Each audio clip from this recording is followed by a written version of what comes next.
Good evening and welcome to Raconteurs News. It is Thursday evening, it's 7 o'clock and it's the 26th of May 2016. My name's Andy Young and I'm joined as always by my co-host Jason Holmes. Good evening, Jason. How you doing, mate? Good evening, Andy. I'm very well, thank you. And I hope you and all our listeners and our guests are well tonight. But I think we've got a bit of a limited time with him, so I think perhaps the best idea is for you to introduce our guests for this evening. That's right, yeah. Someone we've been trying to get onto the show for a long time. It's been quite difficult to make the connection. And we finally got hold of him about 5 minutes to 7. So without further ado, I'd like to welcome David Halpin to Raconteurs News. Good evening, David. Good evening, Andy. And I understand you won't be able to stay with us too long tonight because you've had a bit of a problem with your dog going missing. That's right.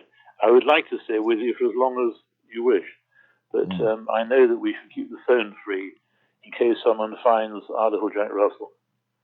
Yeah, absolutely. We understand that, David. Before we were speaking off air, I mentioned that I was going to give a shout out to a sleep out for the homeless in Leeds that's coming up shortly, but I'll do that after you've had to go. Right. But you said there's something that you'd like to talk about on that well, subject. Andy, just to summarise my being, I'm 76.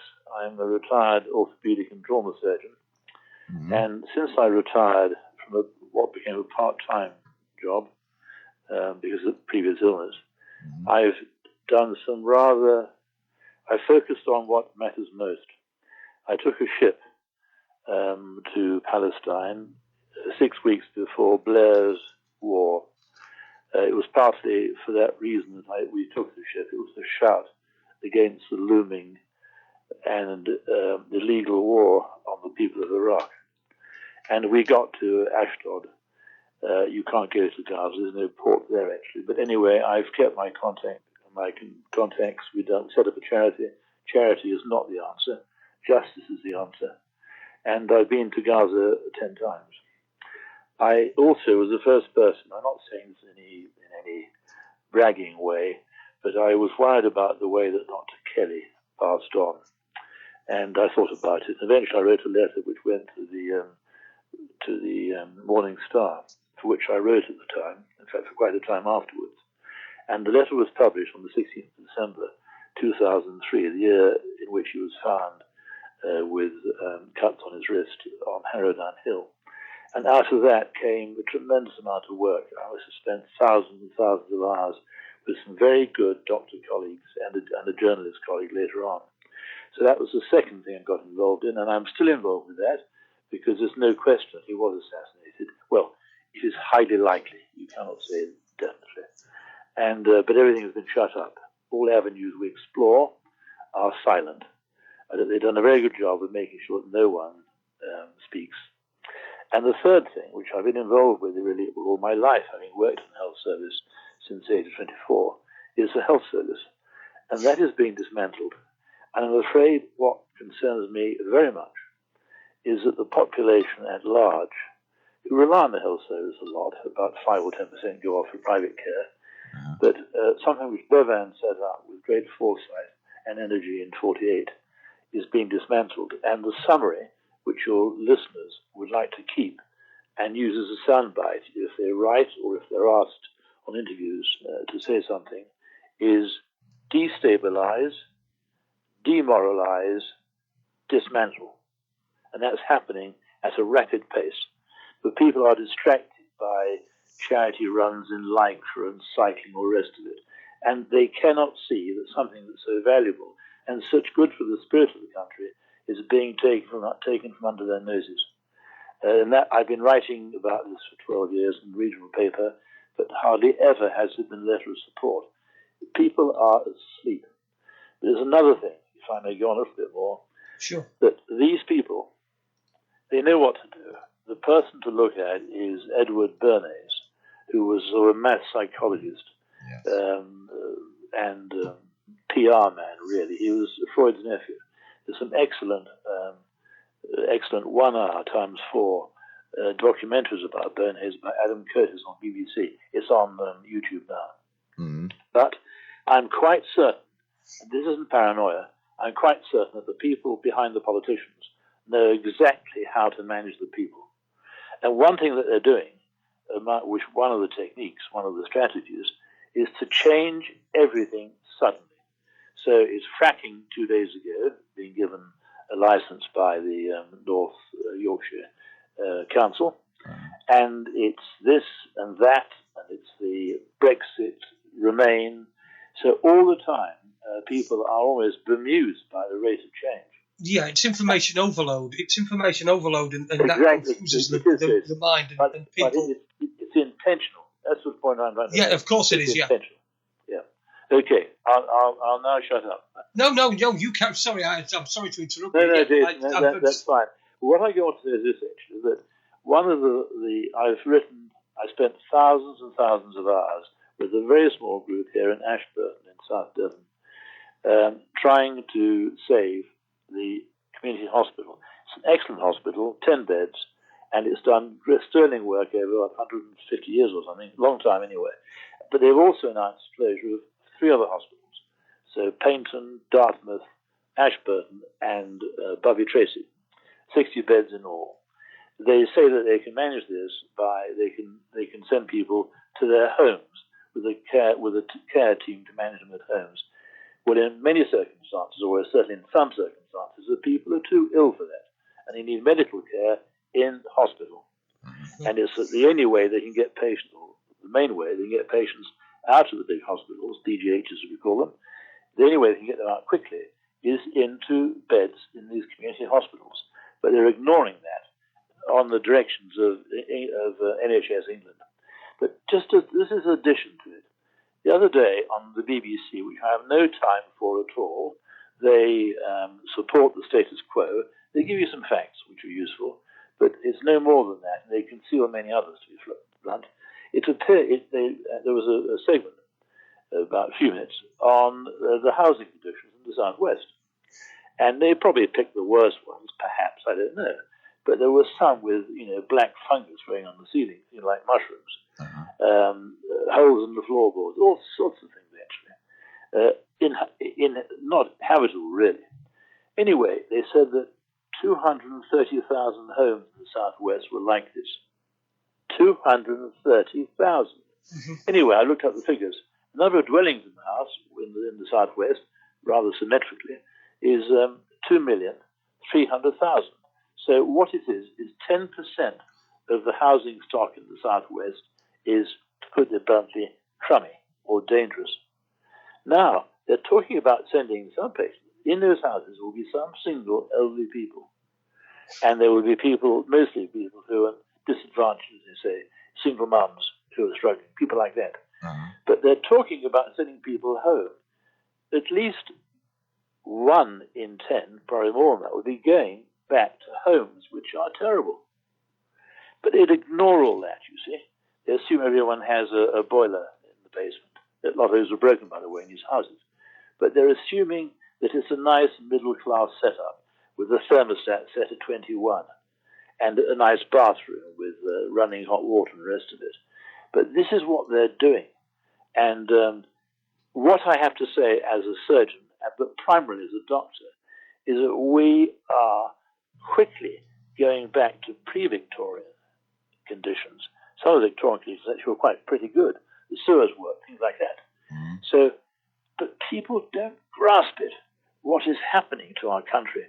But all I can say, as a doctor and surgeon who's worked in the health service for a long time, is that if they dismantle it, which looks highly likely, unless there is massive public resistance, there will be the greatest distress in people, particularly poorer people. And of course, those account for millions of people now, on 0 hours contract, all the rest of it. Yeah, but that's really what I wanted. They're getting poorer. We know that, don't we? We know that from the figures. Yeah. And you cannot, every time I open this machine, my sister, who's a wonderful investigator, who's been through the mill with thyroid cancer, possibly caused by the meltdown at Windscale in 1968, because the plume went east and southeast. and contained I-131, which is a dangerous isotope. She sends me these things.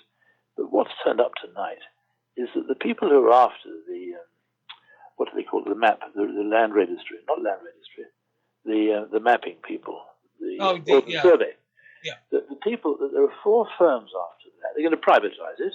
You'll flog it off, Family Silver, as old Harold Mack called it. The 4 bidders are all offshore companies.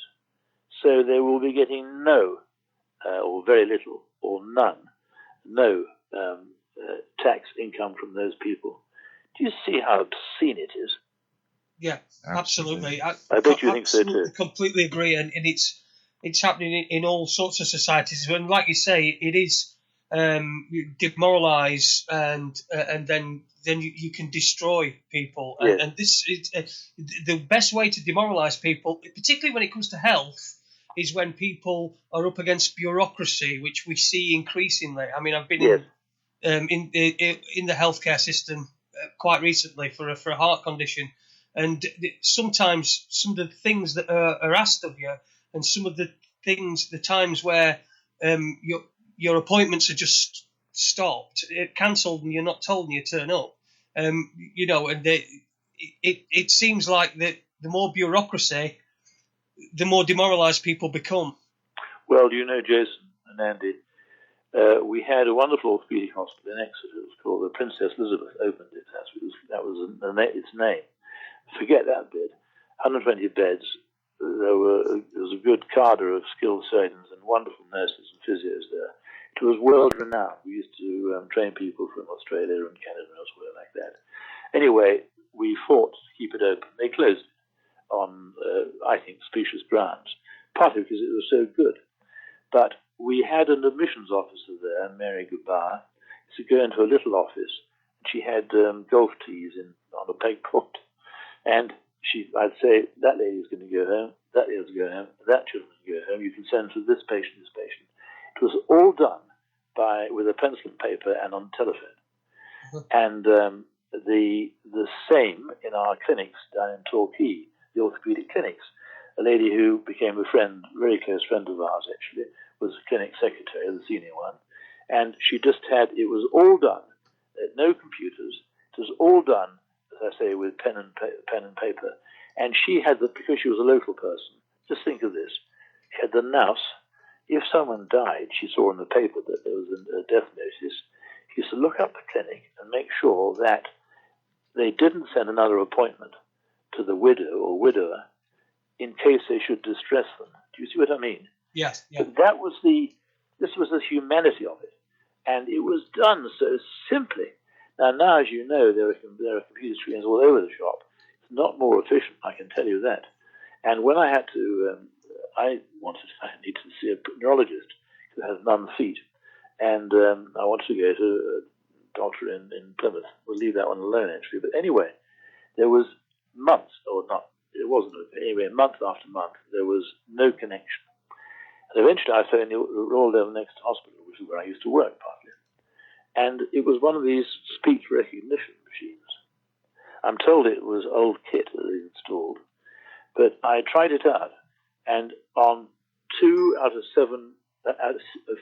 7 occasions, I was put through to the wrong department. It was, I think I asked for, I can't remember now, neurophysiology, something like that. Anyway, when I got through, eventually, to neurophysiology, or to another department, the man said it's disgusting. And you could hear the loss of morale in his voice. They were getting it, because people were being taken off one job to answer the ruddy phone when it wasn't for that department. Because some wonk, some accountant type, thought they could save money by having people answered automatically. Now, what I said in my complaint, it went nowhere, was supposing it was some old lady phoning about her husband who was terribly sick in the surgical ward. What? You need no imagination to know how she would be distressed, not to be able to get through quickly with a friendly telephonist on the other end. And this is what they've done. They've dehumanized it. And as you say, the bureaucracy has been made more complex so that people are defeated. They feel defeated, don't you? Yeah. You do. People do feel defeated. I mean, you feel belittled. You feel belittled too, actually. Well, yeah. I mean, I'm quite young, so you sound I'm quite young. resilient. I'm quite young. I'm 46, but yes. I'm quite young, so I can deal with it. But I can imagine for somebody perhaps who's on their own, just somebody who's maybe just lost somebody or something, who's on their own and doesn't know quite. I could see it being an absolutely daunting task. Or feeling very sick. People who've got disseminated cancer feel sick. Yeah. All sorts of people, all sorts of conditions make you feel sick, and you often haven't got the fight in you that you had when you were fit and vigorous. No, the thing is that there's wonderful humanity still in the system, but what I've said for years, about 20 years, is that the health service should not be in the hands of politicians. There should be a national executive, which there was actually, not necessarily a very good one, but that should be scrupulously appointed. And that national executive is given the budget and gets on with it. And if they haven't got enough in the districts, too bad, they do their best. And that national executive reports to the House of Commons and to the Health Select Committee. And in this case, it would be our local Dr. Wollaston who would be receiving the first messages. But they would analyse what they had done in the last 6 months, say, what they could do better, what funds they might use to benefit patients. But the thing would be out of the hands of the Dan Camerons and Browns and Blairs and of any coalition wallows who are saying yes. And I've said that for 20 years. The people say, it's a good idea, David. It's too simple. And that's what they say. But I'm afraid that the politicians have it by the throat. That's the fact of it. They have it by the throat. And unless there is a revolution of the mind in this country, people wake up. And what I said yesterday in an email, so many seem to be happy with serfdom, to being serfs. And I'm afraid that serfdom is coming. And I mean that. I'm sad to say it, but I mean it. Yeah. It does seem like we are on a slippery slope. If serfdom, we're virtually in it anyway. Most of people's income goes on basically surviving and living. Hand to mouth. Well, as you say, some are serfs now, no question. And they always were, actually. In my job, I saw all conditions of men and women, and I used to see people doing, very humdrum, hard manual jobs. They all worked out at 60 like pit ponies. And yet, of course, now they have to go on to 68 for their pension, some of these people. But there we are. Now, I've spoken to you I think I do this quite a bit. I speak at people. Well, no, I'm speaking with you. You understand it, don't you? But I've always felt that using words with some passion allows other people to understand what is running through your mind and what is moving you. So you will forgive me for being, I hope not verbose, but being an attack dog. No, not at all, David.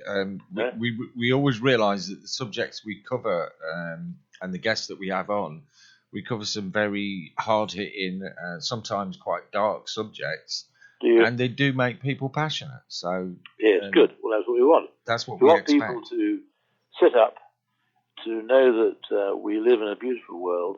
I use a little word that's maxim anyway. I say that to make people think about what we're doing with missiles and drones and all the rest of it abroad, and with massive armies sometimes, that no mother and child should be in the least harmed anywhere in our still beautiful world.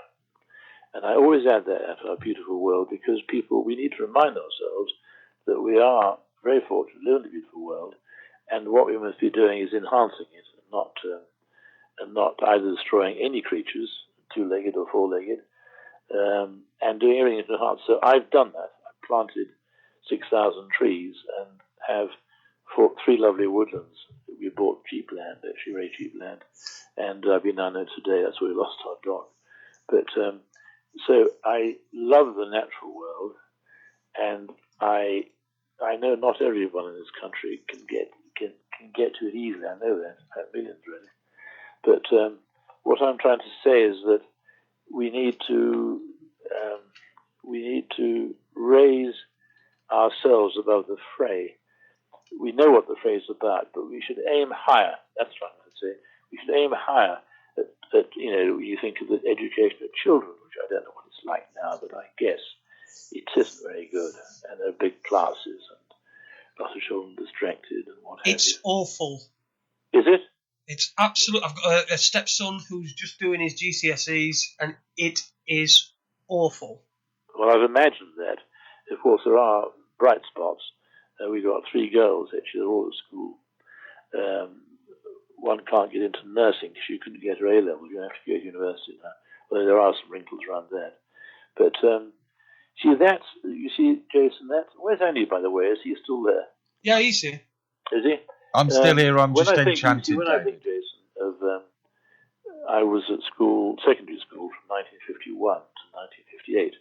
It was a third boarding school, and it was a grant meant COE school in Shaftesbury in North Dorset, and it really was. It wasn't any great sparks, any great shakes academically, although it was satisfactory. But the masters were all good, decent men, actually, and some were inspiring. And I never hear the word inspiration in regard to education. All I hear is things like academies and all the rest of the rubbish. And I feel some of the youngsters coming up, I can see from their faces that they're bright and hopeful and they'll do their best in the world. But I think it must be very difficult to keep your spirits up in some schools now. Yeah, absolutely. They're not helped. There's so much pressure around them as well, and there's so many different ways for them to interact with each other. And they seem to have had a victim mentality installed in them. All kids, if you do anything, they'll play the victim straight away. This is something I've noticed from my stepson and from my daughter as well, who's 19, who's been through the school system. What do you mean by that, Jason? You give an example. Well, for example, if I tell him that his room's a complete tip and it's been a tip for 4 days and he's got to clean it up, yes, he'll then start sulking, and then his mum will say, "Oh, what's the matter with you?" And he'll say, "He's shouting at me." And whereas I'm not, I'm talking just like that, and then he tries to sort of flip things round. I mean, it seems like that they're looking for people who have been bullied. Particularly, I mean, bullying is huge in schools. What do you mean? You mean the allegation? You mean? What do you mean? Is actual bullying? Well, I don't know. In some schools, I suppose there is bullying problems. But yes, what they do is they highlight, and are you being bullied? And yes, so anybody can then, the kids then interpret in different ways what bullying is. Yes, you're inducing it, really. Yes, I understand it. I understand. Well, where are you speaking from? I'm in Sheffield. Are you? And is there a station in Sheffield? Yeah. Well, we're Andy's in Boston, in Lincolnshire. Oh, I see. Oh, my Jove. So we're out there in the ether, really, David. Yes, I see. In fact, Boston was on the BBC was speaking there yesterday, interviewing some of our friends from Europe. Oh yes, well we've had... there's a massive amount of horticulture there, isn't there, and agriculture. That's right. The population of our town is, since I think it was 92 when they started bringing Portuguese and Polish in, has increased 6-fold, where the infrastructure hasn't really increased at all. I think we built one extra school. One of the doctor's surgeries has been extended a little bit. Yes. But the hospital's still the same size it was before.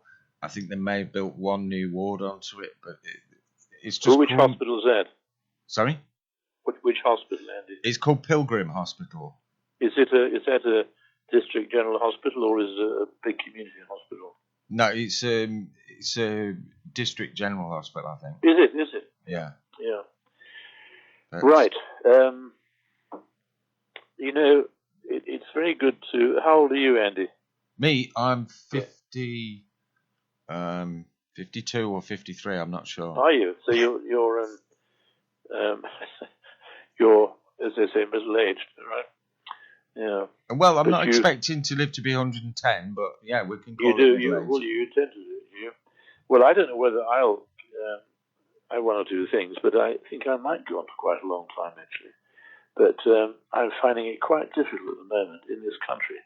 I would never leave the country, but and I'm hoping that the worms will turn, and that there will be what I call a revolution of the mind, because that's what it needs. I was just thinking on the way driving back from getting one of our dogs, my wife, who I picked up at the station. I was thinking that they've highlighted the BBC, the 2.5 billion overspend. In fact, it's the underspend, really, because it's they cut back the 4% increase per year to 1%. So the 2.5 billion overspend can be understood. But I was thinking of that and thinking of the bailout of the banks, which I know a bit about. 540 billion of our money compared with 2.5 billion NHS overspend, and yet people are paralysed by the media on the latter, on the overspend in the NHS. They forget all about the banks. Little thing here, actually, before I go off and leave the phone free for anyone phoning in for Stan, and that is this, actually, that do you know about leverage on the banks? Yeah. Well, do you know what leverage was at the time of the banking crisis? It was 3%. And Osborne, that crook, was a few months ago pleased to say that they'd increased leverage. He was very pleased with the improvement, but it was still under 4%. And what that means is that their real assets only account, compared with their loans, only account for 3 to 4%. Which means that the banks are as vulnerable now as they were in 1948, in 2008. And something else, you see. I wrote to that fellow Mac, I forget his first name now, who was one of their economics correspondents. Oh, yeah. And I wrote to him and said, what about explaining to people fractional reserve banking? And he wrote back, Dear David, he said, good idea. I don't think he's got around to it. That was 2 years ago. You see, but so people don't know about that. Yeah, all people get from the mainstream media, from the BBC and ITN, is some really complicated numbers, and people really can't make head nor tail of it. And they've got other things that are on the mind that are taking up their energy. So befuddle them. The ones that are conscientious will sort of bite on it and chew on it, but can't get very far.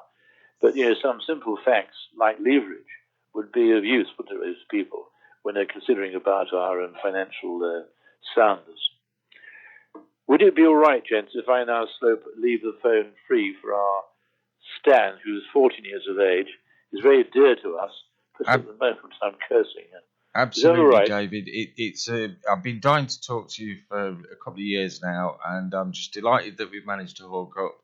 I'll give you a call in the next few days and see if we can arrange a time that's better for you. I'd like that.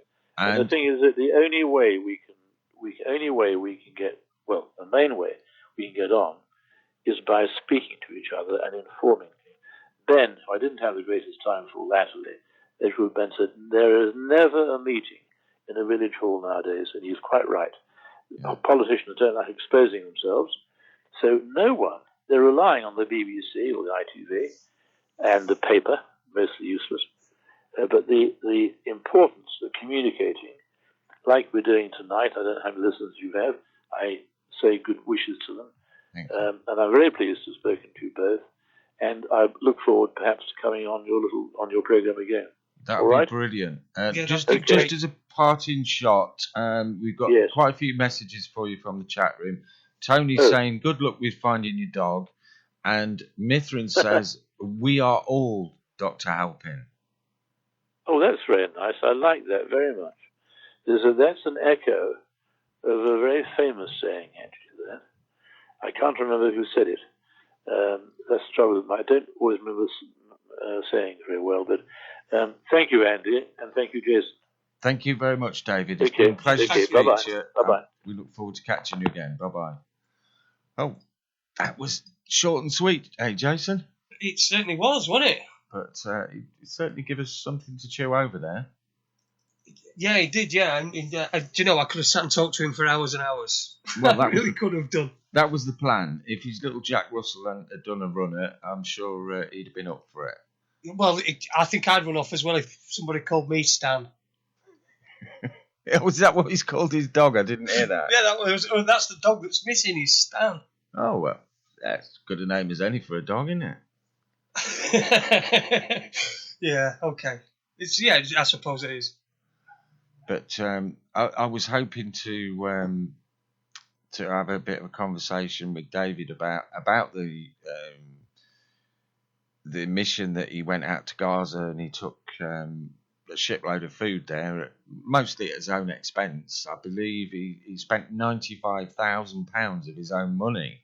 He actually sold his house to do it, and he chartered a Danish ship and a crew, and a few of them went over there they landed at Ashdod and then in Israel and went into Gaza, and they delivered the food to people personally, and they met the people who were receiving that aid. And I just thought it was quite inspirational the way he did it, because a lot of people would have said, well, let's get a container, fill the container and send that over there. But then when you do that, you're never quite sure what black hole it's going to disappear down, because we know from reports from people like David, from Eva Bartlett and stuff like that the aid often never reaches the people it's supposed to. It's stolen by the governments and various militias. So I thought that was good. And also, Dr. Kelly, Mithrin's just said, I want to know about Kelly. There is quite a lot of information on David's website about Dr. Kelly, including there is his death certificate on there. I've been reading through the review of the coroner's report today, and that makes interesting reading as well. Oh, good. Just small things like the coroner actually arrived on the scene at midday and didn't take a body temperature until 19:15 in the evening. That strikes me as being a bit remiss, and it's clearly... Yeah, it does me as well. I mean, you would have thought that would be the first thing that he would have done. One of the first things that would check. Obviously, if he's dead, you've got to find out how long he's been dead. That's one of the first things, isn't it? Well, before that's you can start your investigation. Yeah, he arrived at midday. The scientific team didn't arrive till 2 p.m.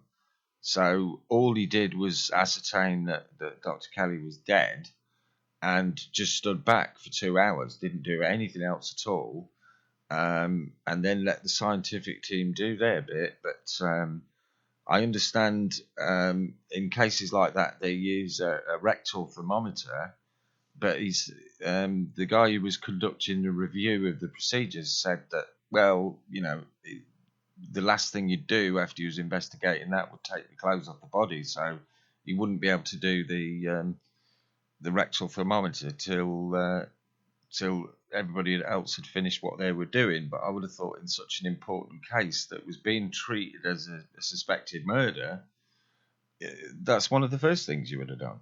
Well, bearing in mind what he'd been involved in, Dr. David Kelly, and the evidence he'd given just a few days before, I believe, he's died, then you would have thought that they would have been...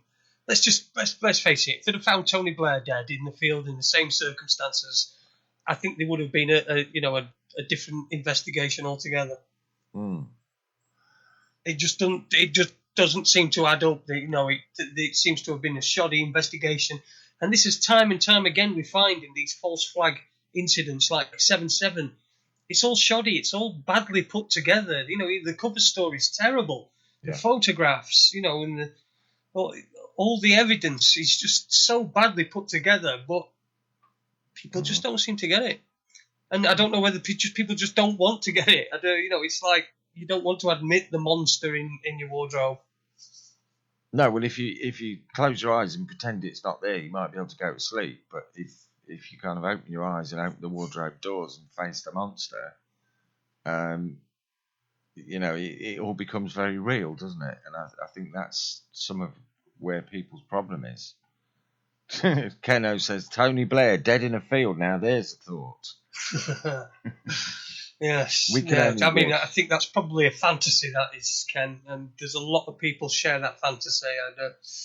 Not that I wish any ill will on Mr. Blair, but, if he wants to go into a field and commit suicide, then, I can't stop him from doing that. No, absolutely not. And I think I'd probably get beaten up for stopping him doing that. Well, I was going to say, if he needed any help, we'd be more than willing to help him, surely. Yes, it would. Yeah, it is a great shame David couldn't stop a little bit longer, but obviously Stan is more important. He's 14, like you said, 14-year-old dog, so he's had him a long time. Yeah. So it's understandable that they want to keep the phone free, and I'm thankful for the half an hour that we got out of him because he certainly is a man that's got plenty to say, and I don't think I would have got bored if we could have carried on all night. I think. No, when he said, "Oh, is Andy still there?" I thought, well, I'll just be keeping quiet because I love listening to the guy. That's right. Yeah, and you sort of he's a bit humble he's a really humble guy, and he thinks that if he's been talking for too long, that people are going to get sick of him. But I was sort of like wanting to say, we've only got you for half an hour, so we want to hear you talk. I can talk all I want after you've gone. Yeah, of course. So great. We're going to have to get him back. Yeah, absolutely. Well, I'll phone David in the next couple of days. I'll give him a bit of time to get sorted out with his dog. And it just reminded me of some of the people that it would be good to get back on as well.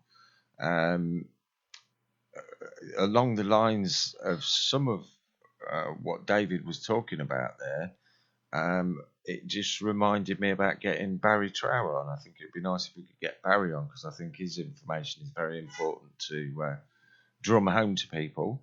And I've seen somebody's just arrived in the chat room, and that's Toddy.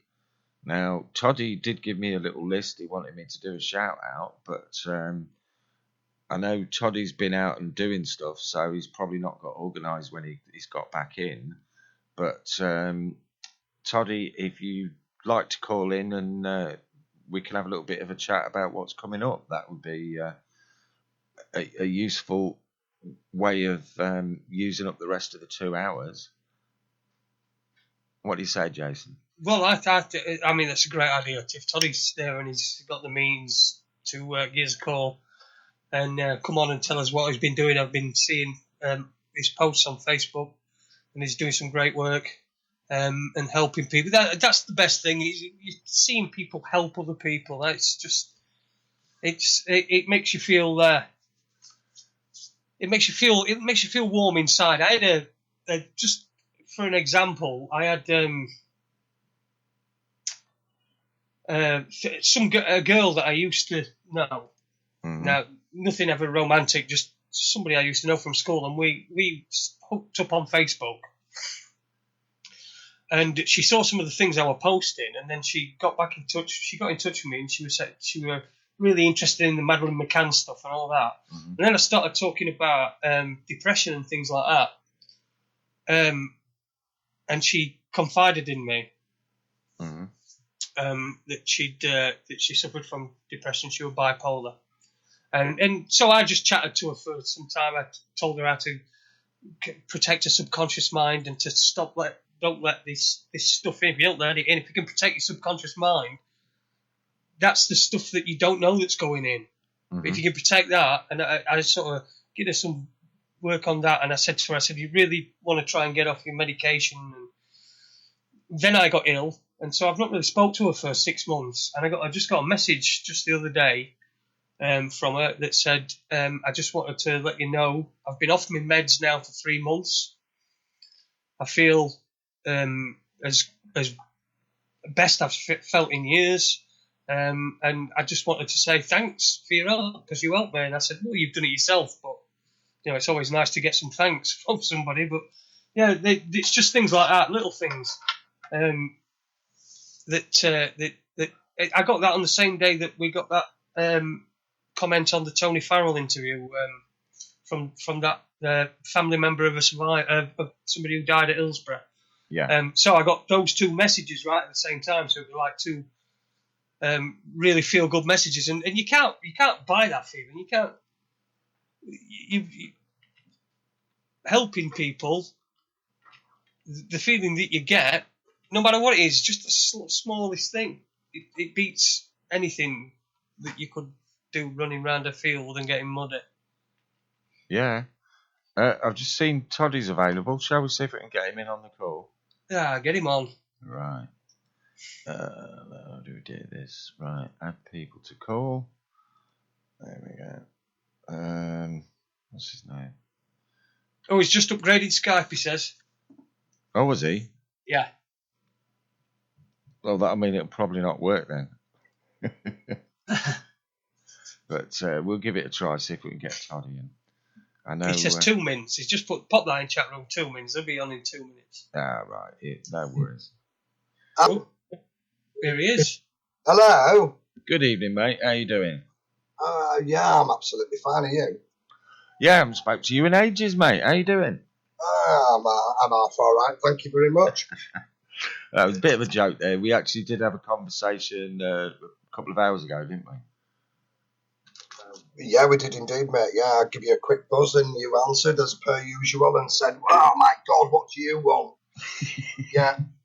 But yeah, sorted, yeah. I've got a little bit of background kicking back here because I can sort of like hear it repeating.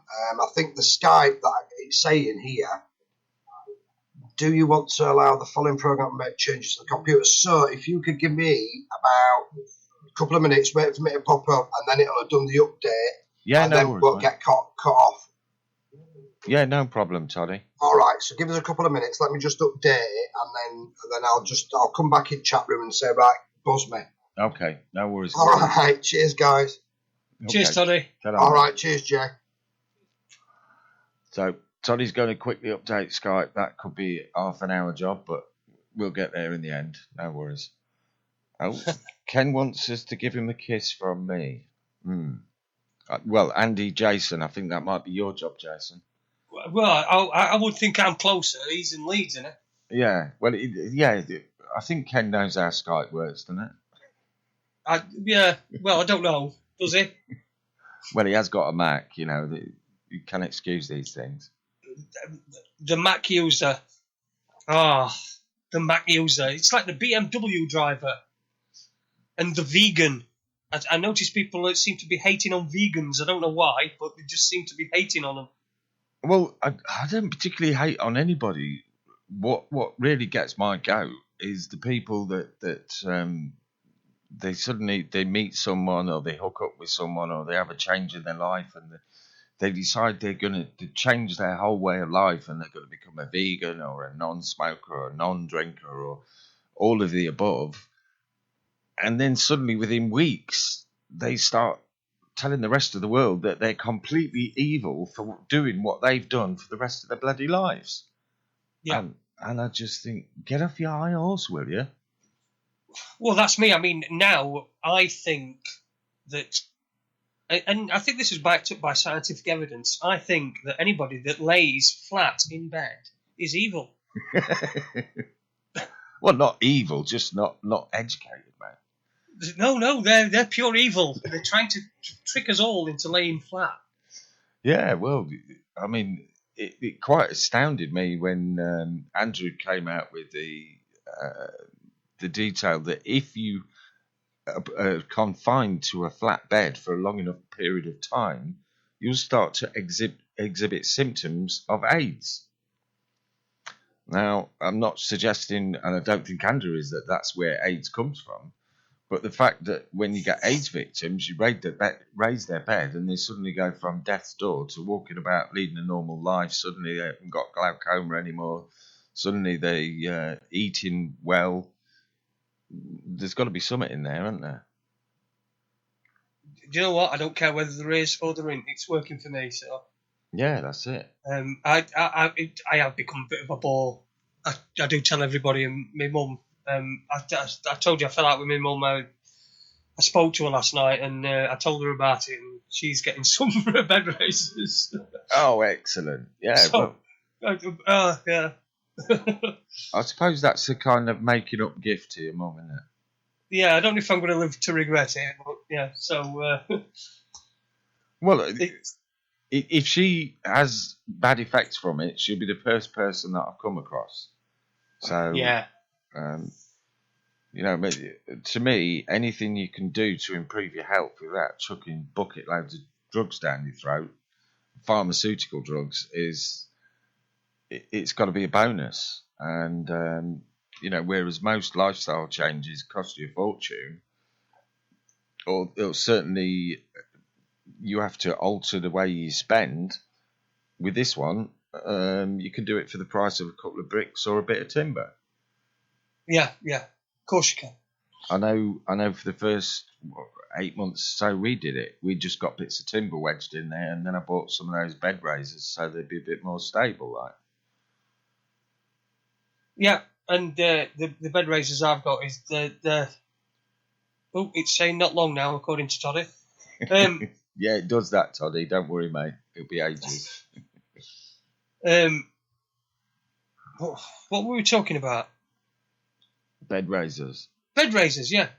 Yeah, it's just a few quid. It doesn't cost though. Just you might as well try it. Give it some time though. Don't just try it one night and then think, oh, that were a bit weird. I felt like I was asleep on a slide. You just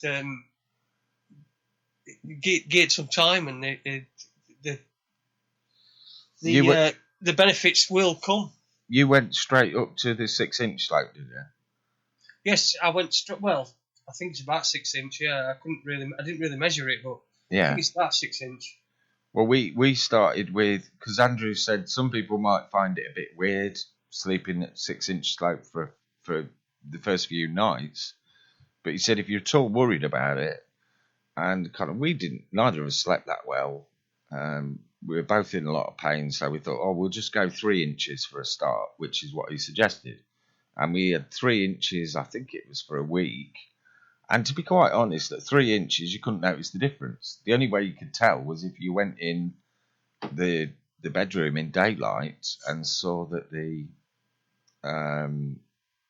headboard was leaning away from the wall. But to actually sleep in the bed at 3-inch tilt, you couldn't notice any difference at all. Then when it went up to 6 inches, it was the kind of same amount of steps, so we really didn't notice it.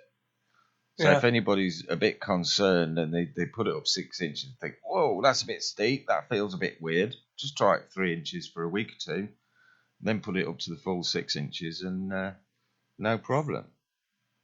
Yeah, that's right. Yeah, Patrick's put in the chat room, what no foreplay, Jason? Just straight in, hey? Yes, that's right. The full 6 inch straight away. I don't know. And somebody's put, Mithrin's put, how long did the achy legs thing last? Well, my legs, I think it just takes a little bit of time to get used to it, doesn't it? Because you're getting more blood pumped around them, so because of gravity. And what I wanted to just bring up quickly, what do you think of that now? Legal highs are illegal, so. The legal high. Can you see how they're trying to confuse people? Yeah. They're still using the term legal highs, and that legislation is so wide ranging. It's anything that can alter a state of mind. So I would imagine that would include tea, coffee, their drugs, anything that they do. Yeah. So anything that alters your psychological state. So exercise, that could be classed as an illegal high, couldn't it? Yeah, in fact, the raised bed could be a legal high because you are higher. So you reckon they'll be coming round measuring the legs of his beds? Making sure that you're not on inclined beds. See, it's all a conspiracy. They're trying to keep people laid flat, so that they get AIDS. Anyway, I think Toddy's ready, he says. Let's see if we can add him back in then. Here we go. Let people do this call. Toddy. There we go. There he is. Excuse me. Are you back with us, Toddy? I might be. Ah, that's it. Here he is. There's the main man. Yes, we've been having a look at yours and Lou Meg's Facebook page lately, and you're both doing. Have you've been stalking? Oh yeah, I've been stalking you, mate. We've been having a look, and you and your little clan, you're doing some amazing work out there. But I understand you got a little bit of an altercation with the boys in blue yesterday. Yeah, we had the inspector turn up. I asked him where he parked his boat like, but he couldn't answer that question. So I says, "Where's your ship?" He went, "You what?" I went, "Where's your ship?" He went, "I ain't got a ship." I went, "All right, that's all I need to know." You know what I mean? But anyway, yeah, I thought half of them, they ain't got a clue. I mean, end of the day, they joined the police force, yeah, they'll come up the ranks, and then I think they're strategically picked through their mannerisms and the way that they work and stuff to be put into them positions, you know, like inspector and stuff like that. It doesn't happen by chance, I don't think. No, I think it's down to who plays the arse-licking game the best. Well, no, I think it's more to do with, at the end of the day, who they can control the most, rather than that. But yeah, maybe a little bit of arse thinking goes a long way as well in that sort of like to get into that, climb to that position right up the fucking trouser leg line. Oh. Oh, bless you. Yeah. Well, anyway, can I just say, we talk about the legal eyes. Yeah. Yes, is everybody aware about what's going on the street a lot of the time within the sort of like, you know, the hostels, the homeless? They're not just doing the drink and the drugs and stuff like that. There's a lot of them going on the Old Spice, is what it's called. Mm-hmm. And that's not the shit where somebody gets on a surfboard and, you know, flies through a fucking wave. Not that Old Spice, but Spice, the drug. Yeah. Is everybody aware that a lot of people used to do something called ketamine, which is a horse tranquilizer? Yeah. Right, well, okay, well, what Spice is a tranquilizer for fucking sharks and whales.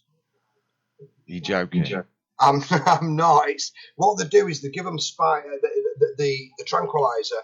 If they're wanting to ship a killer whale from one sea place to another sea world or whatever, what they do is they inject them with this tranquilizer, which then holds them still in transit. Because if you're pelting it down motorway on a big HGV that's devised to transport whales and sharks and stuff, you don't want them flapping about because it'd just take the whole HGV clean out and probably take half the motorway out with it. Do you know what I mean? Yeah, of course. So Spice is basically the tranquilizer that they use to shut the central nervous system down. And what happens then is obviously these people are being given this Spice, not in a whale dose, of course, but that's where they start frothing at the mouth and start shaking and stuff because it's the central nervous system that's shutting down. Bloody hell. So that's the new thing. So they've gone from horses, they've gone straight into the sea, and they want to do what sharks and whales get off the tits with. That's bonkers. So that's going on within hostels and homeless and that sort of thing. Is it being peddled around? Oh, massive, yeah, on a big scale. We can smell it. We can smell it on a night. More on a Monday night. I don't know why that is, but there's not just Real Change Street kitchens. We've got City Square on a Sunday night. So we get our stall set up between 5:30 and 6, and then start serving at about 6:30. But we also help in conjunction with a group called Leeds Homeless Partnership. And Leeds Homeless Partnership have been doing it since round about just after Christmas on a Monday.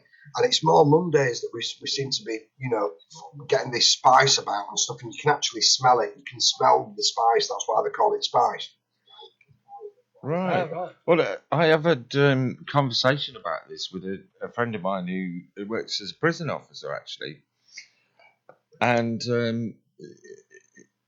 he's quite an active person. Well, you probably all know his name if I said it, but I'd rather not because I don't think he particularly wants it known what he does for a living or to make a crust. But this guy was saying that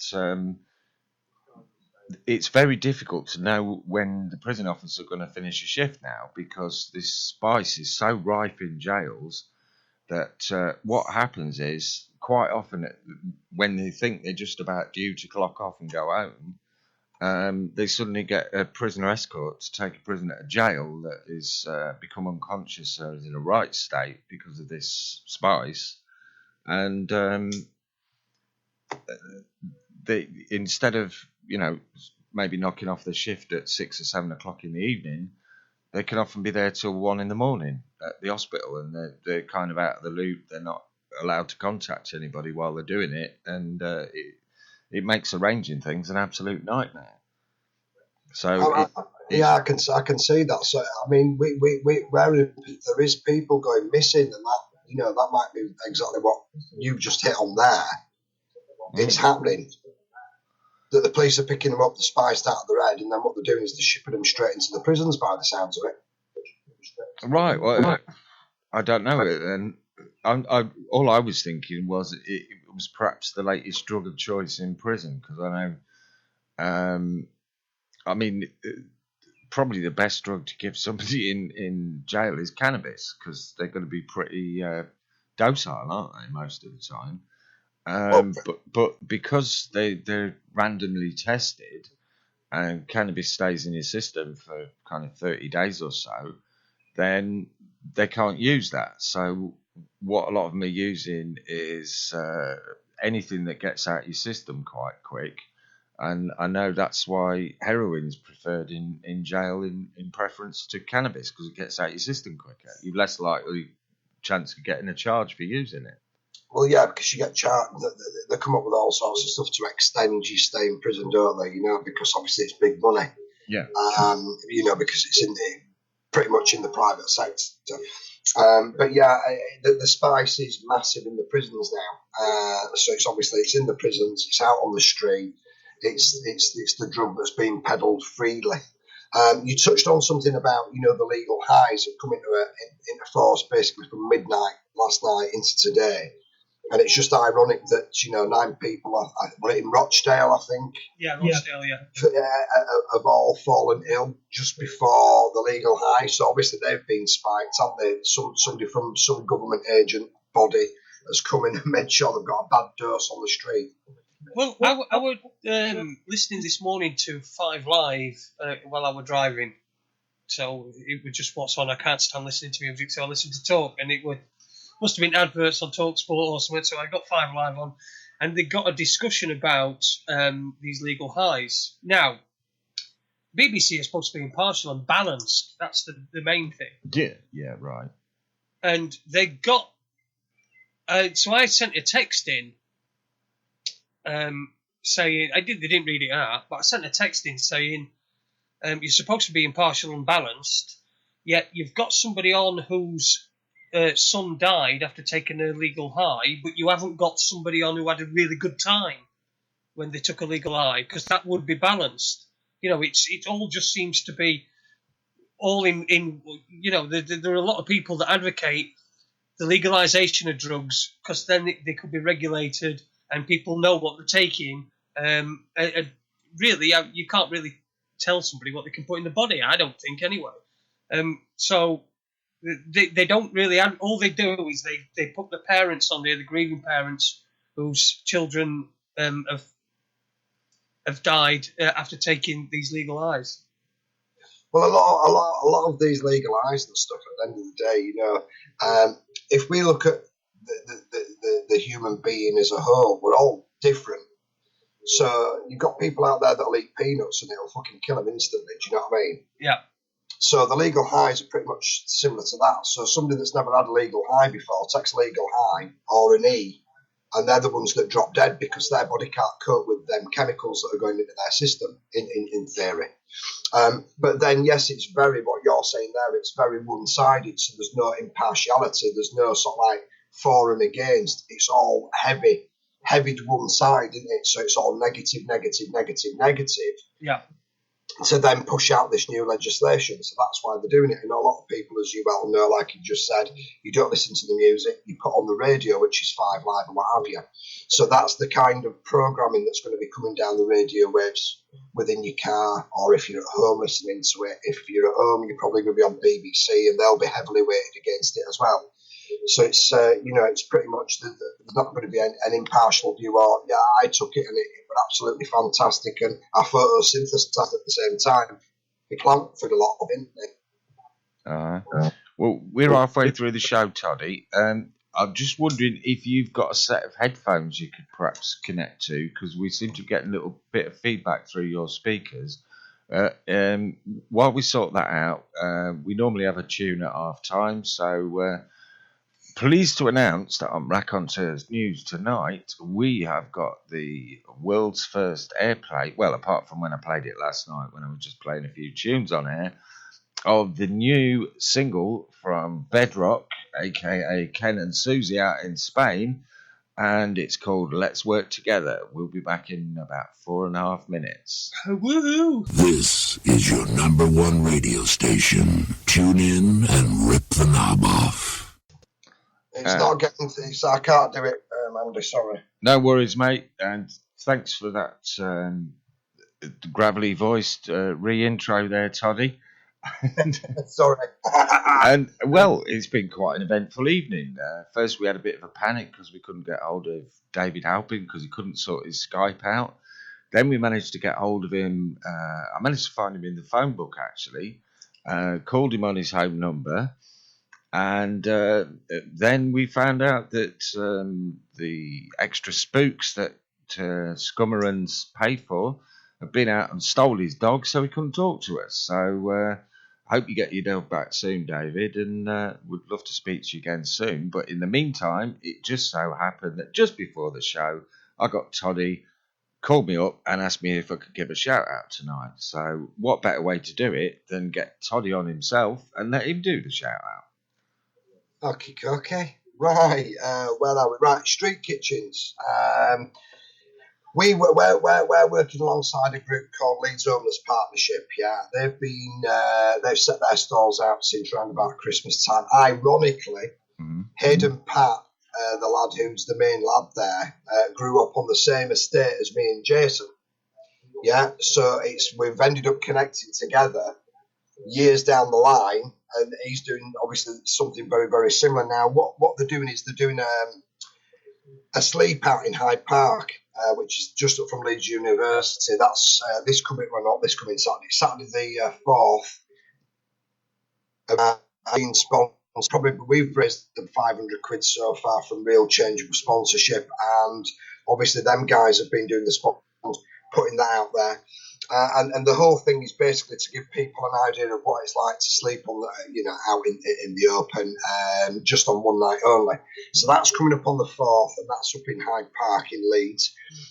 So hopefully it's got a lot of it is going to be filmed. So then there's going to be a film developed, and then that's going to be put out there just to show obviously the experience that we've experienced with people that are homeless, and we're going to share the evening together. So that's going to be quite good.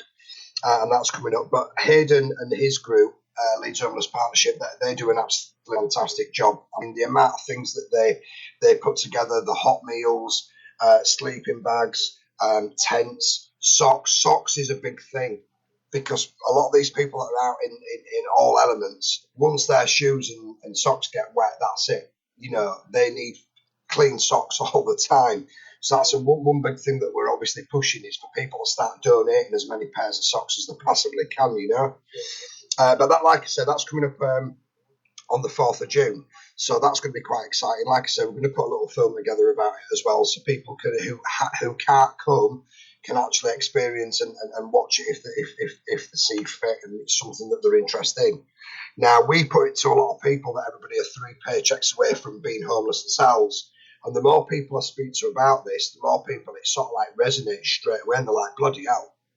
I'm glad you've just said that. I was speaking before I come on the show, and I was speaking to a chap called Darren Mitchell, and he asked me why we've got involved in this with the homeless situation and the less fortunate. And I says, purely and simply, I'd like to know that there's somebody out there, if I was in that position, that put their hand out to me and feed me. And he's like, that's such a good answer. He says, because he says, I agree with what you're saying. Everybody is three paychecks away from being homeless. I don't know if you guys want to jump in on that, and if you sort of like agree with what I've just said there. Oh, absolutely. I mean, anybody's only getting ill or losing the job. That's all it takes. You're not very far away, and the people that look down the noses at people that have fallen on hard times, they're the ones that are going to feel it the most. They're going to feel it the worst. Well, this is. I mean, there's more to come. I mean, I've heard on the grapevine that the councils across the country. I don't know if this is true, so therefore it's speculation at the minute, guys. I've heard that they're going to bring the rental lines up to in line with private landlords. So 3-bedroom house currently in Leeds is around about £550 to £650 a month, depending in which area. At the minute, a 3-bedroom property Leeds City Council are taking, I think it's 82 quid a week, which works out 360 quid a month. Now, if that is the scenario, if you're on benefits, I don't think your benefits are going to cover you, which means then at the end of the day, you've got to pay out of your housing benefit will cover so much, then out of your income, which is the benefit that's given, you're probably going to have to top your rent up, which is then going to put people in a position where they can't eat, they can't have electric, they can't have gas. It's going to be a position where family members will probably have to scrap their council house and all move in together. Now, sorry, go on, Jay. I would just... Sorry, I think Andy wanted to ask a question. No, sorry. Go ahead, Jason. Oh, right, I was just going to say, you know where you're talking about that people, once the housing benefit's not going to cover these rents, they're going to have to start paying out of the benefits. And these benefits are what, when you get benefits, it says this is what the law says you need to live on. That's correct. Yet you can't even have that much to live on because you've got to pay your rent with that. Well, that's it. And if you're already in debt as well, what happens is whether you're on ESA, JSA, whatever it is, if you're in debt and there's somebody out there that wants to retrieve money from you, that they're saying they come in with a claim and they're saying that you've not paid us money for Yorkshire Water, or there's a fine in place from Leeds magistrates or whatever magistrates courts commandeers your area. They have what they call Leeds City Council, council tax arrears. They have what they call a credit licence. And because they're in possession of a credit licence, that means that they can approach your benefit and say, this individual owes us so much money. And what happens is they put in a claim. The benefit service then turn around and go, right, yeah, not a problem. And they take what Leeds City Council for the council tax or Yorkshire Water or Leeds magistrates or whoever are saying for granted.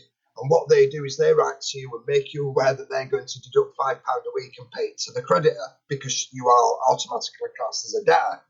So that they're allowed to take up to 30% out of that benefit that you are in a position, like you're saying, Jay, is the law states that you live off. They can take 30% of that and pay it to creditors, like Yorkshire Water in Leeds, like Leeds City Council for council tax, like the magistrate if you've got a fine, and so on and so forth. As long as the creditor comes in, they've got a credit licence, which they will have because they're a creditor, they can come in and bypass you if they're not getting anywhere with you and you're saying, I'm not paying you. They'll just go straight to the benefit agency. And what's happening there is the benefit agency are actually acting like a bailiff. Jeez. Yeah, I did come across that because in my dark and murky past, I worked for my local council, which is East Lindsey, and or it was at the time, it's not anymore. And because of the job that I did, I worked within the debt recovery department. Now, I know for a fact that the East Lindsey Council have got their own. Well, they're called certified bailiffs, but I would question whether they actually are or not. But they used to do something called an attachment of earnings or attachment of benefit. I mean, this is going back to when council tax had only just started when I started working there. I was only there for a couple of years. I actually really loved the job I was doing because I could actually help people. But unfortunately, I got offered twice as much money to go back lorry driving, and I couldn't live on what the council were paying me. So that relationship didn't last very long. But yeah, it's been going on a while, Toddy, and it is bloody shameful. That's what I've never been able to get over when I've been out of work. You get letters saying this is the minimum amount the law says you need to live on, and then they start taking chunks out of it. Where do they get off with that?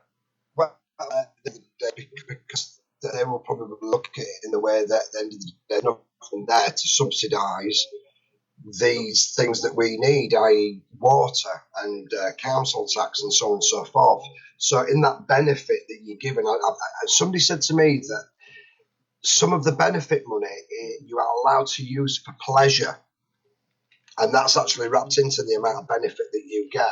So therefore, that pleasure is within that 30%. So they will take out of that 30% to reduce your pleasure, so to speak. Well, I know a lot of people who are on income support, and there is no pleasure in their life. They just live from day to day. They live from hand to mouth. There is no money for luxuries. They do well to buy clothes from charity shop, never mind anything else. Well, absolutely. I mean, we see that. I mean, and on the money that people get. I mean, let's look at it from this perspective. If you're in a situation like these guys that we're dealing with, there's a lot of people that come to feed on a Sunday night when we've got our kitchen up and running, and they're in a position where they're in a hostel. If they're in a hostel, the hostel are charging, for argument's sake, 250 quid a week rent for the bed. The housing benefit covers 200 quid.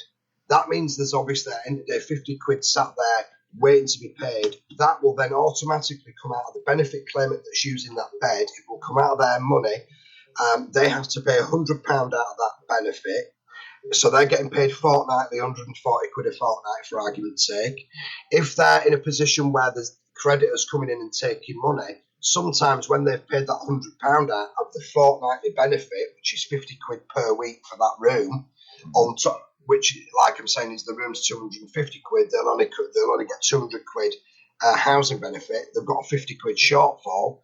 If they're getting 140 quid a fortnight, like I'm saying, £100 of that benefit has got to go straight to their bed, left 40 quid.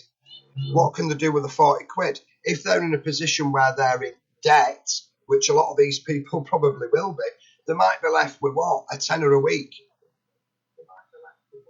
Yeah, absolutely. To live off. Yeah. So they're pushed in a position where at the end of the day, they're pushed that far down. They can't get anywhere.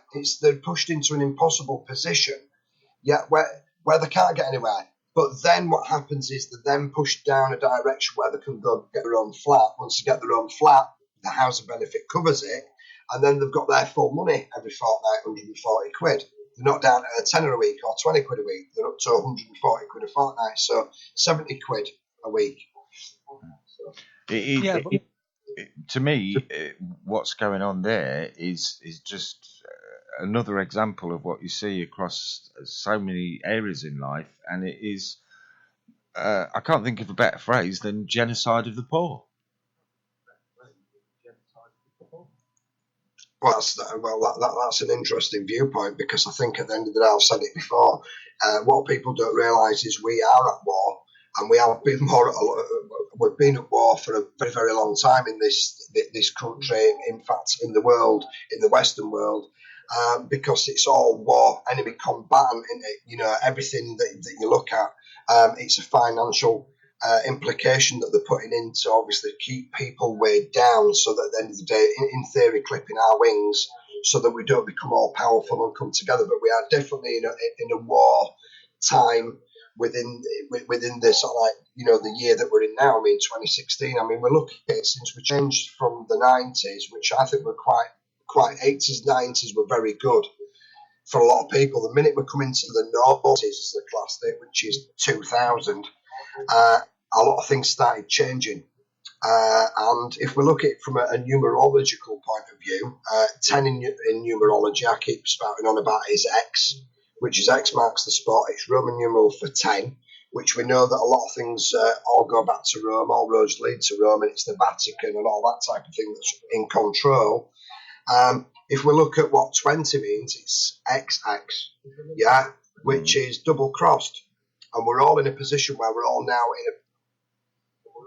in a play where we're getting double crossed now by every facet that's within government, that's within corporations, within councils. They're all pissing in the same pot, and it's all there to corrupt us, the people, and the people aren't doing anything about it. Mm-hmm. What absolutely astounded me, I mean, we mentioned when you first came on about the great work you're doing with the street kitchens in Leeds and in other areas, but you got them walking up demanding money the other day, didn't you? If you could tell us a bit about that. I mean, that is right, yeah. What's happened is Sunday pretty much we're left alone. It just seems to be on the Monday, which is ironic because it's a moon day, which is Saturn fucking worship as per usual. But on Moon Day, which is Hayden and the firm Hayden, Pat, Lisa, Holmes, and all the other guys, the police turned up, and the first thing that they did is they walked over and took cans off anybody that were drinking, because obviously there's legislation you can't drink on the street, or in a public area. I can't remember when that law came out, but it wasn't so long ago. I think it was about only 3 or 4, maybe 5 years ago. And the first thing that's happened is this inspector has come up and he's grabbed the can, poured the beer out, and he was staring at where we were set up. So Lisa's gone over and had a sort of like interacted, and is it the mess that you've come for, the waste? Because we're talking with Leeds City Council about the waste, and they won't come and pick the waste up. What's come from there is obviously we've got into a conversation with the inspector, and what's come out is that Leeds City Council are wanting £850 rent for Leeds City Square, to which I turned around and said, I'm sorry, but can you go back to Leeds City Council and tell them that this is our land, we're the people, and we own it, and they're just the stewards? Yeah. So therefore there'll be no bill in place and there'll be no charging place. To which he looked at me and said, they'll come and bill you anyway. And I said, well, if they're going to come and bill us, that's not an issue, because we'll bill them right back £1,850, because we're doing what they should be doing, and they're not doing what they're doing, what we're doing. And we're the people, and we're putting our hands in our pockets and feeding these people that are in a vulnerable state, in a vulnerable situation, and we're making sure they're getting a hot meal. And if Leeds City Council have got anything that they want to say, they're more than welcome to come and speak to us. And you can't be in a position where they're sending you down as their spokesperson when you don't work for Leeds City Council. And, and not just that, at the end of the day, you're acting as a private militia right now. And he looked at me very, very strange, because he didn't sort of like comprehend what I were saying to him at first, because he kept saying, well, they will bill you. I said, well, they won't bill us because there's nobody to bill with the people. We're not a company. We're not registered. So therefore, they've got no contract. They've got no angle that they can come down, and bill us. Yeah. Yeah, well done there, Toddy. I think they needed to be put in their place there. As with so many of these officials, they did, we've all of a sudden gone, not suddenly, but we've transitioned from a place where there used to be a thing called public service. People went into public service. Now they're going into power and authority, and it's all bloody wrong. It's all arse about face. We're the people with the power and the authority. We've just given it away. Well, it seems to me exactly what you're saying there is, at the end of the day, it's the corporations are becoming the ruling sort of like force on this planet now. That to me is something that's dead, that is telling the living how to live their life. Yeah, now we are, as you're probably aware, and a lot of people who are listening tonight are aware, we are actually classed as dead entities anyway as well. Therefore, at the end of the day, we're taking orders, allegedly, from corporations that are dead because we're seen as dead as well. But the point is, we're not dead. We know we're not dead, but we've been entrapped into this system through, obviously, mum and dad going and signing the birth certificate, which is then, realistically speaking, that is our birth and death registration. Yeah. So therefore, we were born, but then it was transferred to birth. You run off with ticket, gone down. They dangle the carrot. The carrot is basically you can claim for child benefit, child tax credit, and that's why a lot of people are entrapped into this system because they've dangled that money at them. So yeah, pretty much the corporations and I think the ruling force on the planet, which at the end of the day is nighttime rule. So it all goes back to Horus, which is the sun, the hours of the day, and it's all to do with Horus and Set into it. And unfortunately, we're in a position where Set is ruling at the minute. This is pretty much big time where the sun's being blocked out with the old chemtrails and stuff like that. Because they're actually weaponizing the sun now, because a lot of people are getting skin cancers and stuff. So they're using the sun, the giver of life, as a weapon. But that's getting a little bit off beaten track. Tad. Just a tad. Let's get back to the less fortunate, the homeless, the people that are in a position of, that need our help. We go down, we've got some absolutely fantastic people that are around us that come in and they're putting, every week they turn up, they're giving us the time, their energy, and it's all for free. Going back to the police officers that were there, they were there a good hour and a half. Now, Hayden obviously has dealt with them and spoke with them, and he were really, really, really kicking off with them, saying, listen, you're going around giving yellow cards, red cards out, and moving people off the street. So these people that have been given yellow cards and red cards to move the day could not come and access the street kitchen that we've put on a Sunday or a Monday because they're banned from the streets of Leeds. So Hayden's got a big hang-up with that.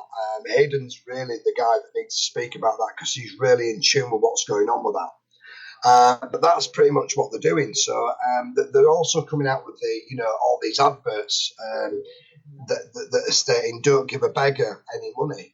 Your money's going up in smoke, that kind of thing. Yeah, that was happening in Nottingham, weren't it?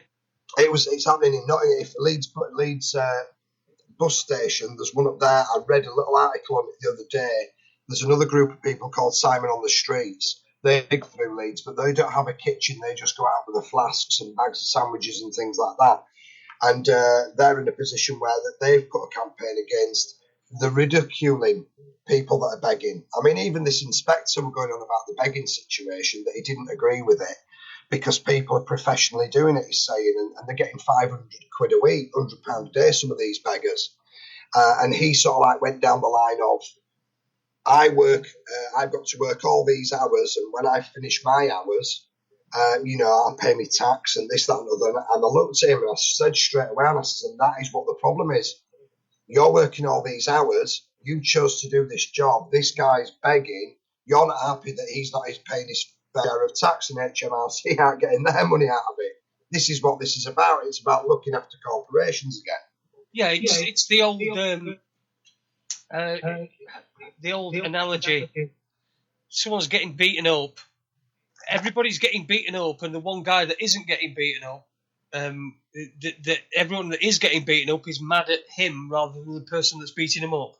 Yeah, well, pretty much that's exactly what it is, and it's massive level programming, isn't it? Let's look at the bigger picture.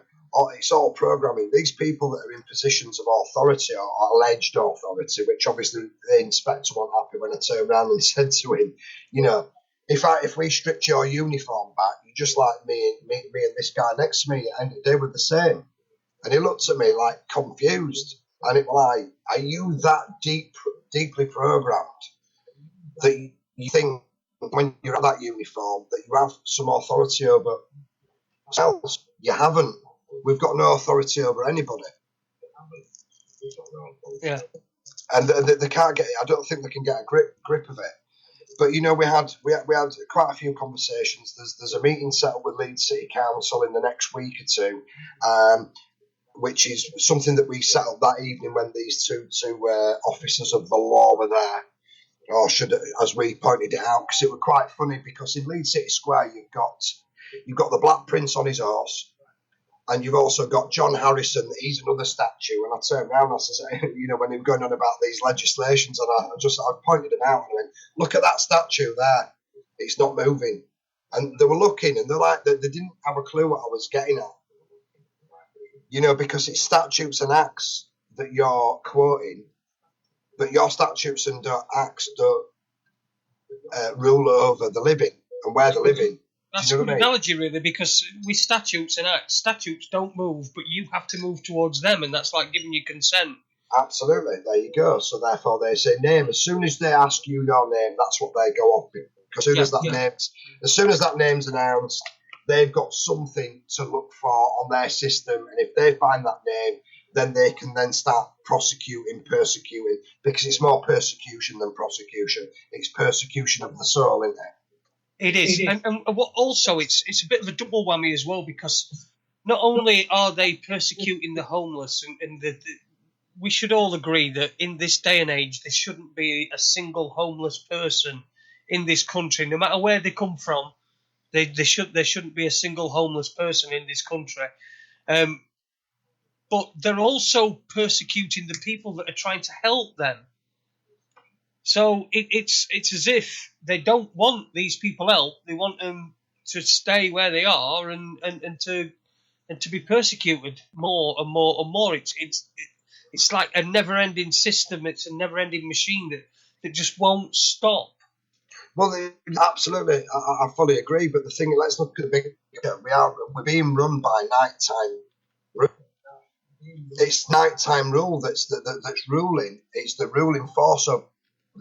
I mean, if we strip it all down, it's Saturn worship, which is nighttime. Use money, which is moon eye, which is obviously the moon. It comes out on a night time. Everything's to do with night time, and at the end of the day, everything's dead. Therefore, the persecution will keep happening until we step into the light and move into the light rather than the night time. And people are slowly stepping out of the dark into the light. And this is what people are coming up against, which is you guys, myself, 90% of the listeners on your show. They are stepping into the light, and we're realising what is actually going on, that it's a nighttime grip, it's the death grip, which is like your mortgage and all that type of stuff.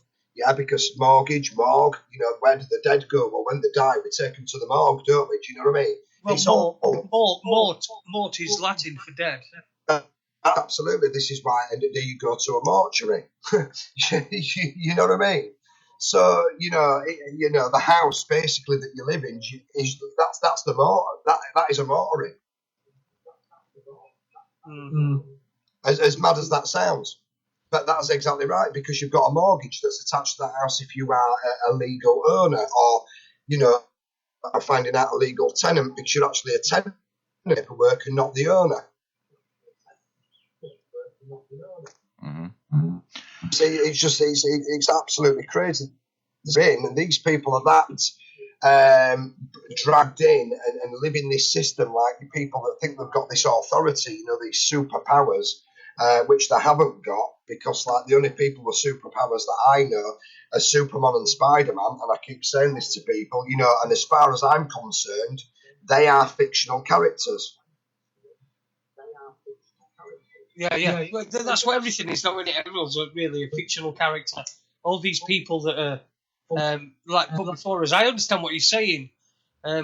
We're in an age where darkness seems to have got the upper hand, and the powers of darkness, if you want to call it that, have got the upper hand. But do you see that? Do you see things changing? Do you see? I mean, you're down there on the streets. What's the attitudes of people walking past? I mean, are they interested in what you're doing? And how do they respond to the homeless people? We have had a lot of people come over and commend everybody that is doing what they do. I mean, there's a chap called John. He's coming down this Sunday every fortnight.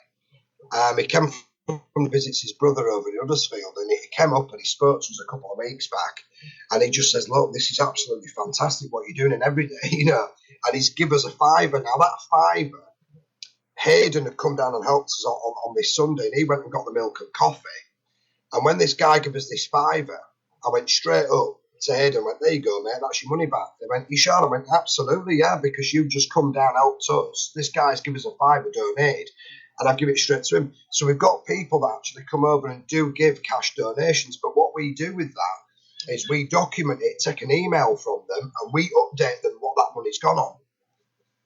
Okay? But the way that people do, they come up and they are engaging and speaking to some of the homeless, and, they are taking part and finding out stories from the homeless people and some that are in the, the hostels, and finding out how they got there.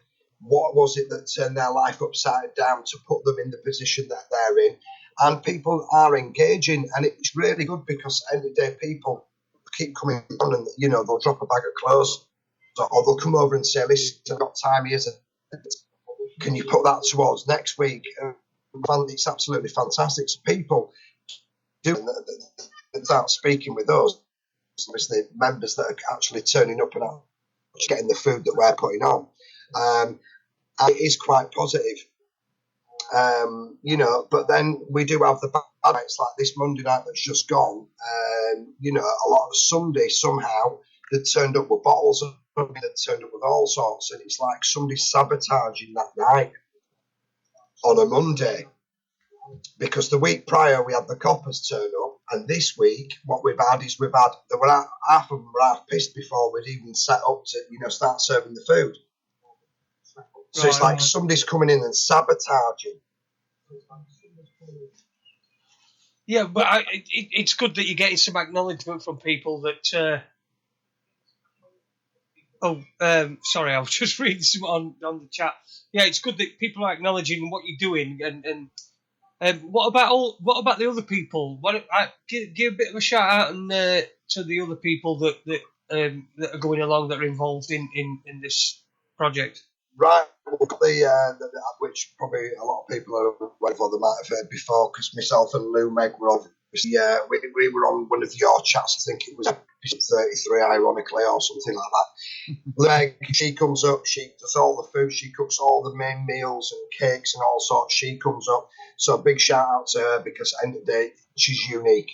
There's nobody out there like her at this minute in time, up in Leeds, that can step up to the plate like she does. Then we've got Lee Stead. Lee Stead comes, he fetches the tables, he fetches the gazebo. He's got a little van. That's invaluable, because that allows us to obviously put up and set up our little, pitch. You've got Del. He comes down every week. He stands and he does a little bit of security. Does Del? It's quite funny. He holds everybody in the queue, because we've had to start getting them to queue up in a line away from the setup, to allow to get everything set up, because otherwise it's hands and feet everywhere and you don't know where you are, and it's a million miles an hour. So he steps up and he holds them all in line. Then we've got Jo Sharp. She comes from Huddersfield. She's absolutely fantastic. She goes out and she goes on an outreach where we take bags with sandwiches in, buns, cakes, crisps, breakfast bars, fruit, bottles of water. They'll go out on an outreach and go around town and find people that are actually sat in doorways and things like that. And she actually sits and speaks with them and comforts them and stuff. They absolutely love her. We've got other people that come down. Like I said, Leeds Homeless Partnership, they come down and they help us on a Sunday. That's Hayden Pat, Lisa Holmes, Dawn Hay. There's quite a lot of people that are coming down from there as well that are coming in and helping. A chap called Ian, he jumps behind. So we've got quite a connectivity going on between two groups that are working hand in hand now. We've both got our own individual nights. We've got Jason that comes down, as a lot of people know Jason Nota, Real Change. He comes down and he jumps in. He's doing a lot of interviewing and things like that at the minute with people that are in a less fortunate situation than themselves. So we've got quite a lot of footage that's getting put together. And there's going to be a mini video coming out later on down the line, which gives people more of an insight of, like I said, how people have become into the situation that they've come in. And much sort of like, touching the surface of obviously the people that are involved. We've got other people come like Shane Joy. He fetches donuts every week, believe it or not, donuts and little cakes and stuff. So we've got quite a good thing going on with the people that are involved. We've also got people sat in the background that are actually donating now. They're donating things like tables. We've got 2 new tables that are coming this week. We've got a little cooking stove that's coming with 2 hobs on it. So now we need to get the money together to buy as gas bottle. At the minute, Leeds Homeless Partnership giving us their gas bottle and their stove to warm the food up. So somebody's donated us a stove this week that's probably cost them about 25 quid. That's a lady called Meg Selby, if anybody knows her. She's donated that. She sits in the background and she helps. I mean, also she's done 15 quid, which is going to get enough to put into the foods and things like that, and like containers. There's so much goes into what goes on. If people actually came down and looked at what happened, it's massive. There's so much that we need: napkins, socks, plates, knives, forks, spoons, containers, deodorants, toothpaste, toothbrushes. These all come with a cost, and we're not actually getting these given. What we get is boxes from Morrison's. They come, and what comes in them boxes we then utilise. They will not give us meat, so we've actually got to purchase to make the meals. At the moment, currently, it's £100 a week that we're spending, out of our own pockets to run this street kitchen, and that goes on a variety of things. So what we've done is we've set up a GoFundMe page through the street kitchen. Purely and simply, if people want to donate, we will then let you know where that money's going, because we can't always meet that quote. So as to put in, a lot of the people that are coming down are in a position where at the end of the day they can donate their time and their energy. So we're lever then, because it's like I said, it's costing £100 a week. I do know, obviously, we've only been going like 6 weeks, but with Leeds Homeless Partnership, they're in a position now where they're spending between £200 and £300 a week out of their own pockets running theirs, because they don't just do the Monday night and then an outreach. They actually go out on a Tuesday night and do an outreach, and sometimes they go out on a Thursday night and do an outreach as well, which is going out, like I say, with the bags, with the flasks and everything else. So they're bordering £200-300 a week that they're spending, and that money comes through donations. It comes through the sponsorship. Obviously, at the end of the day, we're doing the sponsorship, which is the Sleep Out on the 4th of June, which is at Hyde Park. The money that gets raised from that will go back into the kitchens and will be utilised for things like sleeping bags, ground sheets, tents, socks, boxer shorts, knickers, because these are things that fundamentally, as we've gone before, with people that are on benefits, can't afford clothes. And especially if they're in a position where they're in hostels and things like that, they don't want to wear second-hand knickers and second-hand boxer shorts and stuff. So them type of things need to be there because they're a necessity. And it makes them feel better when they've got clean underwear and clean socks on.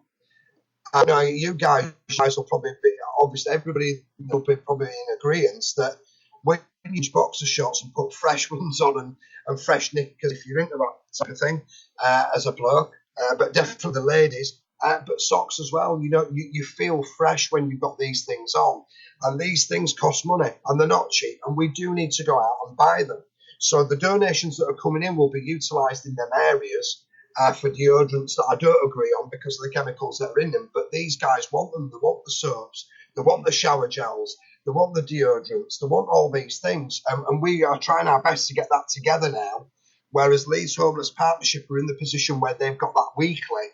We're not. We're not in a position where we've got towels for them, clean towels and boxers and socks and things like that. So it's things that we're learning along the way with working in conjunction with Leeds Homeless Partnership. We've not got all this stuff, but we're getting there slowly.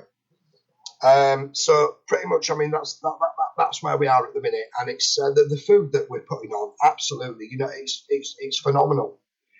The people come up and they're like, "This food is absolutely fantastic. It's better than restaurant food." When Lou Meg makes it, I'm telling you. Oh, mate, I've seen the pictures of what Lou posts on Facebook of what she makes for people, and I'll be quite honest, I get the munchies as soon as I've looked at Lou's page on Facebook. It looks absolutely fabulous. It's smart and love and passion that goes into cooking that food by that lady. It's unbelievable. And when she turns up, we get all set up. She goes and stands in her place and she commands serving that food, that hot food, just to see the look in the eyes of the people that she's giving it to.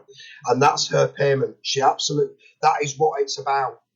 And she makes homemade cakes. And I mean, last week we had chocolate cake with custard, upside down pineapple cake with custard that were put in the containers. Now, the plastic containers that you probably get from Chinese takeaways, people might be sort of like, have an idea of what I'm talking about here.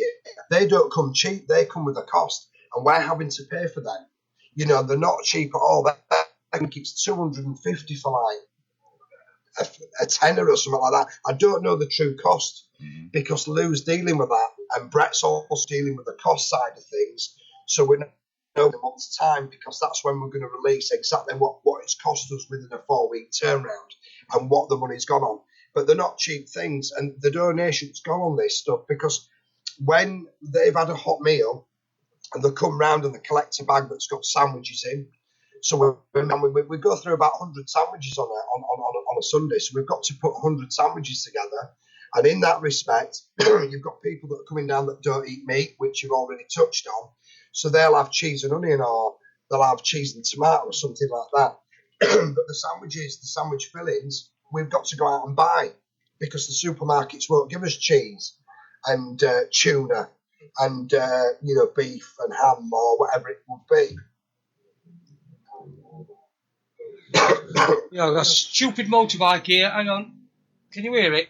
That's a little motorbike. Can you listen?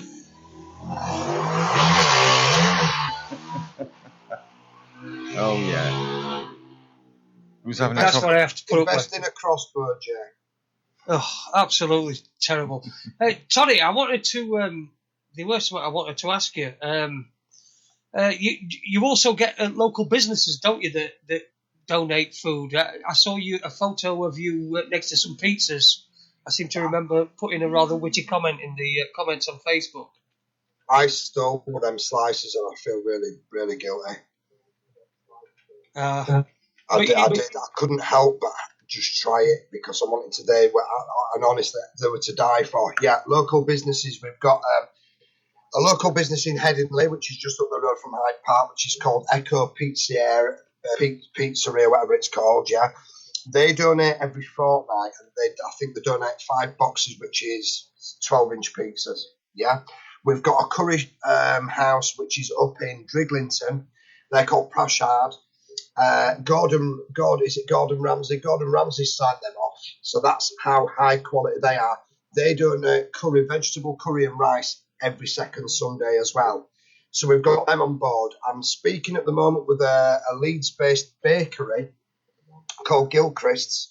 That if you're from Leeds, you probably know who they are. I'm waiting for them to get back to me, because I've asked them if they would donate us weekly on a Saturday 100 bread cakes, which then gives us the option of making, the sandwiches, which takes it out of our pockets, and we're not having to buy it out of our pockets. And it's another company that we can actually promote through the Real Change Street Kitchen page.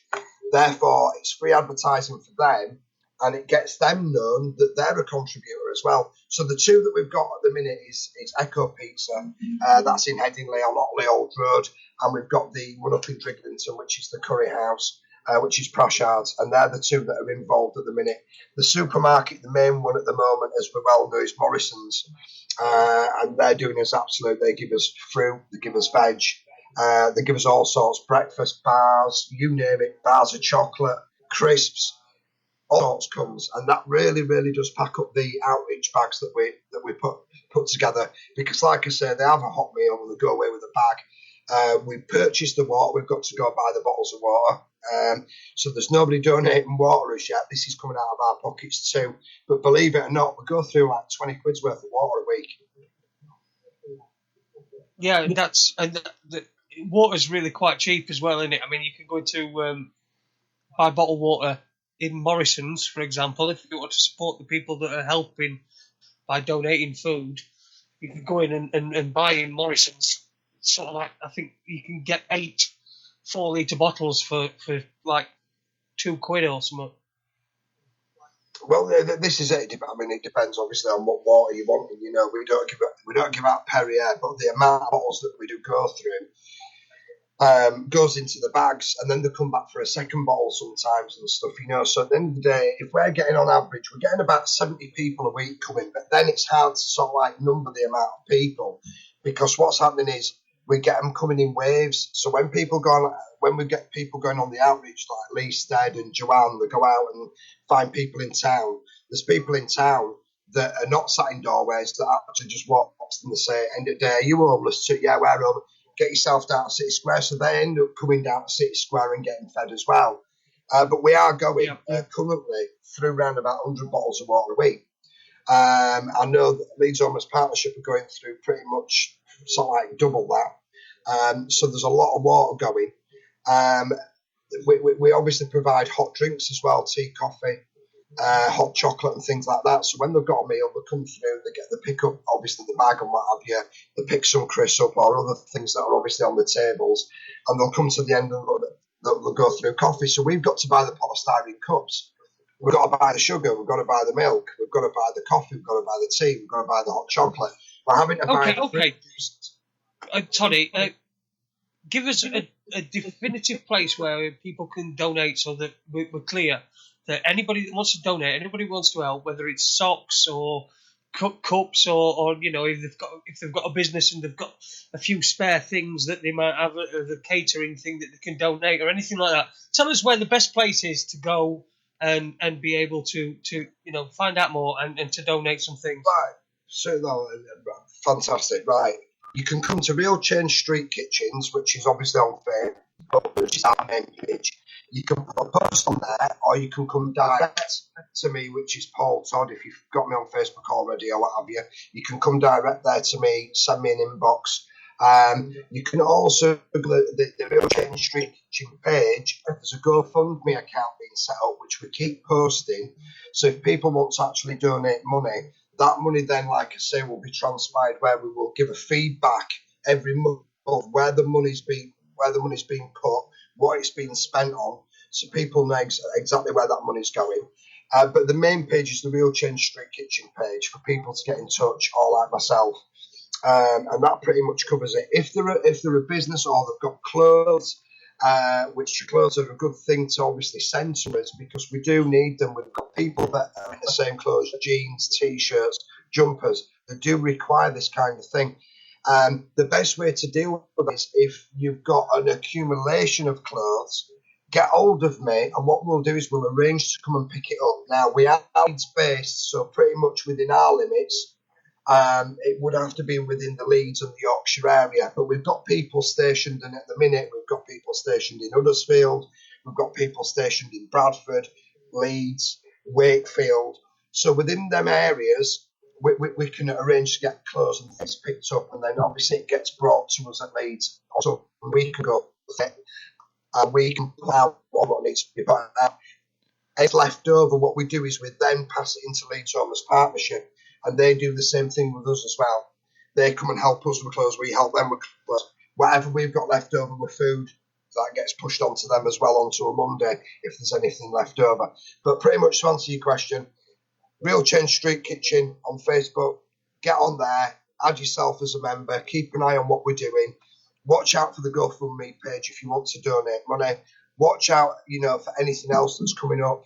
If you want to donate quantities of food, not a problem, we can do that, because we are looking at supporting the hostels as well, which on Monday, the food that was left over on a Monday night, which was chili con carne, myself from Leeds Homeless Partnership went up to a place just on Gelded Road there, which is Bracken Court, and we went there and we donated the food that we had left over, and they took it with open arms. They were like, that absolutely fantastic.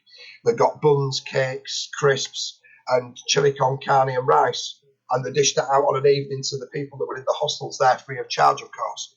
That's pretty amazing, Toddy. You're doing absolutely sterling work, you, Lou, and all your helpers there. We've just got a couple of minutes left now. so we need to give a shout out for the Real Change Leeds event that's coming up, and I know you've got a new venue. You're really excited about that. So if you could just give us a brief outline of what's going off there, mate. Right, okay, on the 11th of June, which is a Saturday, we're kicking off at 12 o'clock till 5 o'clock. It may overlap, because it normally does do, because people want to stop around after their meetings. We're into a new venue, because the old venue, there were a lot of trouble. It was a nightclub, as you probably, yourself, Andy and Jay know. You've been to the venue. Yeah. It's a nightclub on a night time, and it's open through a day. There's been a hell of a lot of trouble. I don't think they've been given their licence, so they've lost the licence on that, which has then put us in a position where we can't use the venue either, because they can't serve alcohol and things like that.